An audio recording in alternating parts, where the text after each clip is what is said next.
আমরা এখন রয়েছি বরিশালের লঞ্চঘাটে।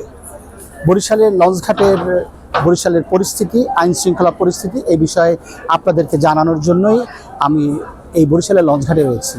এই লঞ্চঘাট থেকে মূলত বরিশালের ঢাকা সহ দক্ষিণ অঞ্চলে, বরিশাল বিভাগ সহ পটুয়াখালী, ঝালকাঠি, পিরোজপুর বিভিন্ন অঞ্চলে, নদীমাতৃক শহরের বিভিন্ন জায়গাগুলোতে এই লঞ্চ থেকেই এবং এই লঞ্চঘাট থেকেই আমাদের যাত্রা শুরু হয়।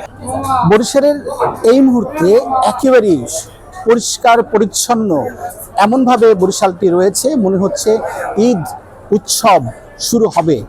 এই ঈদের শুরুতে যেভাবে মানুষ আনন্দময় একটি ঘন পরিবেশ তৈরি হয়ে থাকে, এখন বরিশালের অবস্থা এভাবেই রয়েছে। বরিশালের লঞ্চঘাট থেকে মানুষগুলো যার যার যাত্রাপথে যাবে। ঠিক এই মুহূর্তে বরিশাল থেকে সাধারণত ঢাকার উদ্দেশ্যে লঞ্চ যাতায়াত করে। আজ পরিচ্ছন্ন পরিবেশে যারা ঢাকায় যাওয়ার রয়েছেন তারা আজকে ঢাকায় যাচ্ছেন এবং বরিশালের আইন শৃঙ্খলা পরিস্থিতি একেবারেই স্বাভাবিক রয়েছে এবং শহর পুরোপুরি প্রশাসনের নিয়ন্ত্রণে রয়েছে। বরিশালের সর্বশেষ পরিস্থিতি আপনাদের জানালাম। এই মুহূর্তে লঞ্চঘাট থেকে আমি আজিজ শাহিন, নেক্সট বাংলাদেশ 24।